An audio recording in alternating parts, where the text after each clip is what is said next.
Alright guys, such Kremp again. I hope you're doing well and enjoying your day so far. Kenny versus HyDra is a big talking point after Parasite reveals that HyDra and Ghosty were not exactly the best of friends last season on the LA Thieves. Of course, Ken and HyDra are teammates for the upcoming season, but will that last if things do not go to plan for the Los Angeles Thieves? Nadeshot reveals he's very excited about the possibility of having these guys on the team together, but Kenny already getting slammed by HyDra when he matches up with him in a BO7 beta match last night. Very much intro to your thoughts in the comments. Hit the like button if you enjoy. Subscribe if you're new as always. I'd greatly appreciate it. Starting with this, really, Shotzzy was talking about actually getting on the game being a bit of a challenge. There has been some talk about if you're struggling to get on, you've got to like change your region and all these things, but I think most people are just about getting around it. Now Shotzzy's on, he's like, look, I just about got into the game. You've got to be a scientist though. The game was freezing an awful lot, blue screening every time I get into the game. I will say already, no shock really. Cheaters are back, right? I mean, here we go. There's plenty of cheaters already, like kind of raising their heads as it were. I mean, it's just so outrageous, don't you think? It's a beta, and we've already got people hitting some. I mean, wow, nice shots, right? Nice shots. We've already got plenty of A-bots going on, plenty of wall hacks. Again, the game might be in a good spot. It might be stronger than some people expected. You know, again, I didn't have my expectations incredibly high.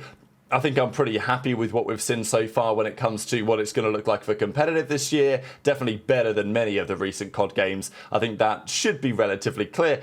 But the issue is, again, that cheaters are not going away and the game is still going to be ruined by cheaters on some level, right? The game might be much better, but I mean, here we are in the beta. I mean, these guys are such losers, it's actually impressive. But yeah, the beta's here and already we've got the hackers, and well, maybe he's just really good. Maybe he's just really good. Now, this guy was definitely not cheating. BenJ Route was on the game yesterday, and he did find a new BenJ Route. Now, it's not quite the Karachi route. The Karachi route still hits different just because it was so obvious that he couldn't go that way and he kept trying again and again.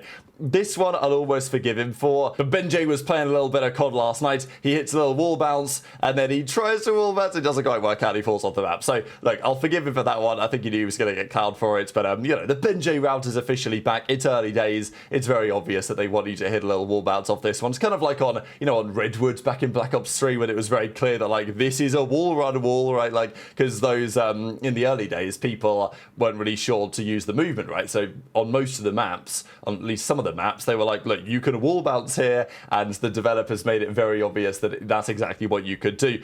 There is still talk about the M8. So Insight says M8 in, who says no? Hixie says probably everyone, right? So the ARs kind of want the M8 to stay. I think there's a good argument that the Drazah 45 is pretty strong. So if the M8 was in, would it be totally overpowered compared to the other weapons in the game? I'm not so sure. It is, however, in this game, a marksman rifle, right? It's not an assault rifle. Typically, the marksman rifles are bad. This is a video we put together just on the Breaking Point Twitter. I just wanted to go back and see the M8 from the other games. This is, I mean, what a map, right? Cove, DLC map from Black Ops 2. This was Scump with the M8 in that game.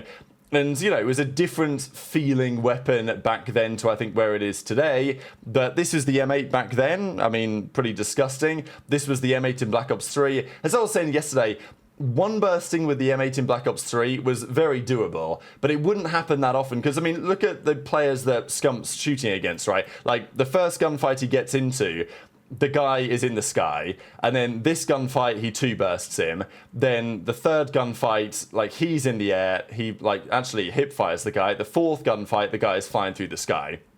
Fifth gunfight, he two bursts because he's standing still. And then this gunfight, it takes him three bursts because, again, the guy's flying through the air. So, like, the M8 was not necessarily any weaker in Black Ops 3, but just because of the burst mechanic, it just naturally, you tended to take more bursts to kill, whereas, because of the movement. Whereas in this game, I mean, this, of course, was the Scump clip with the M8 the other day, especially when it gets to here. Like, he one bursts this guy, and then he comes back for more, actually. And then, yeah, this is the guy that he one burst there. I mean, like, that second guy just got absolutely destroyed.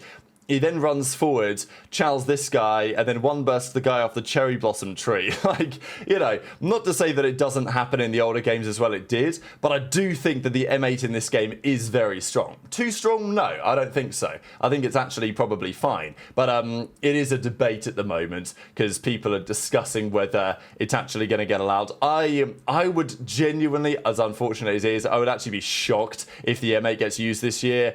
I think almost certainly the pros are going to say no to it. But yeah, we'll see what happens, whether the CDL even could find a way to step in or something. We did talk about doors earlier on today. I will share what Nadeshot had to say on that here in a second, because he's also not so convinced that so many doors are quite the way to go. As I said, if you think about Arsenal from Black Ops 4, I mean, there were some bad door maps in COD history. I mean, Ramaza, among others, from Modern Warfare 19 were just horrific. But at least on Arsenal, there were about 5 doors. So the middle of the map had 2 doors to get into the middle. Then there was like an overlook building on Arsenal that had another, like, overlook little room that had another door to get out of. Then each of the spawn points had a door to get into kind of like the hallway area.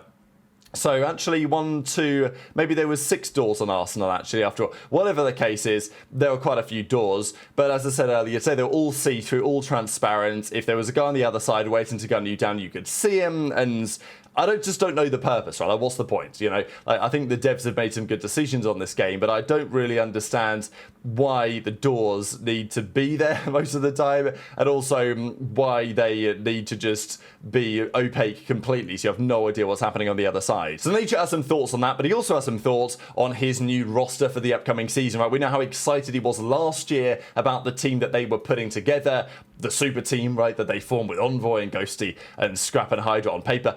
This year, different story, right? Things are changing. Envoy and Ghosty are gone. aBeZy and Kenny are coming in instead. And Nadeshot says, like, I've never been more excited to have one of these tiny terrors on my team, right? Bringing in aBeZy. If the boys are on the same page, it's going to go to plan. But as Parasite said yesterday, as far as he is aware anyway, Ghosty and HyDra were not exactly best of friends at all the times. Maybe outside of the game it was okay, but inside the game, differences in opinion on the way to play COD.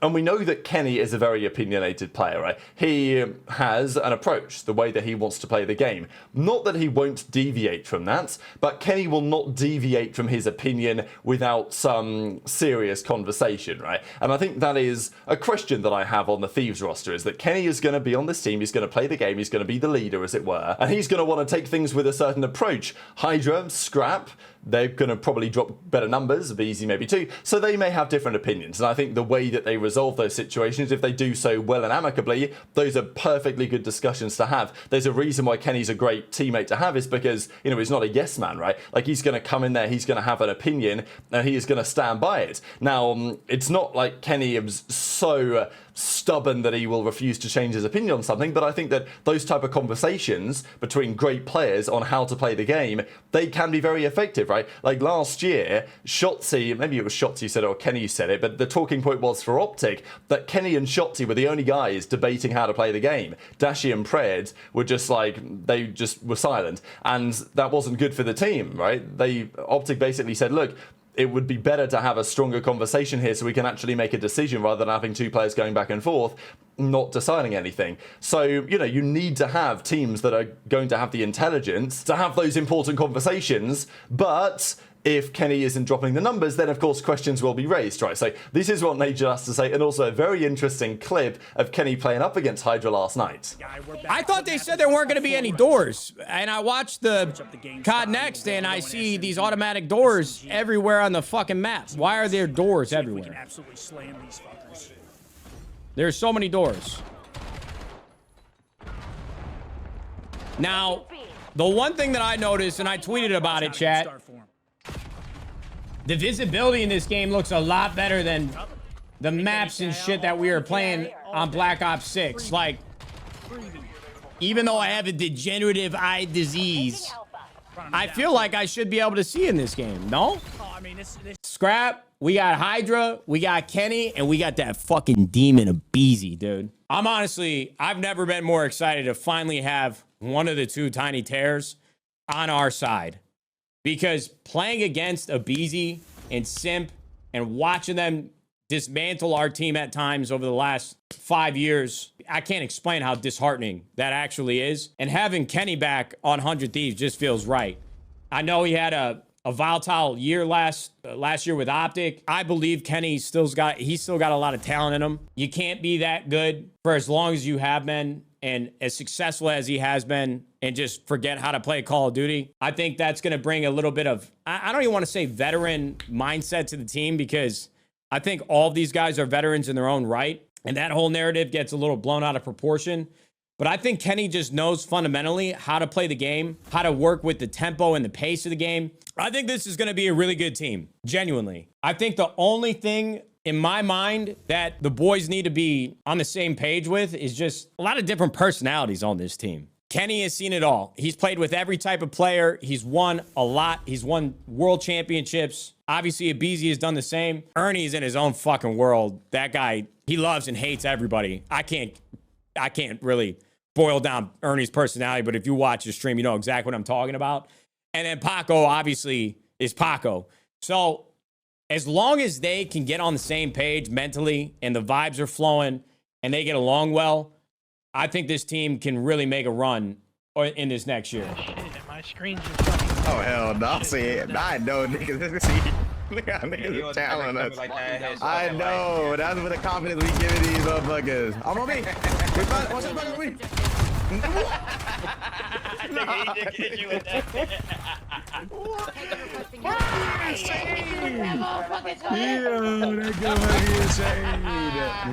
Why this shit looking slow? So they got into a lobby here, and HyDra and Ken end up on different teams. Again, we see a lot of the diving around the corner. It's similar mechanics, of course, to Black Ops 6, but there's also the wall bouncing feature as well. And we see what HyDra does to Kenny right here, right? So Kenny's, I mean, immediately pretty mind-blown that he's been gunned like that. It was all pretty funny. Again, you can guess what the responses to this are going to be. People are like, oh my god, Kenny's getting slammed already, right? Here we go. But yeah, look, HyDra gets a couple of bullets in him, and then he flies around the corner, pre-firing him. And you know, by the time he gets to react to this, I know that Kenny might say, well, on land, that would be my gunfight, whatever. But look, he hits another couple of bullets. HyDra goes down to 1 HP, but he's still somehow, I mean, let's just put this in slow motion, right? Let's see what that looks like at 0.25x speed. So he gets a couple of bullets into HyDra.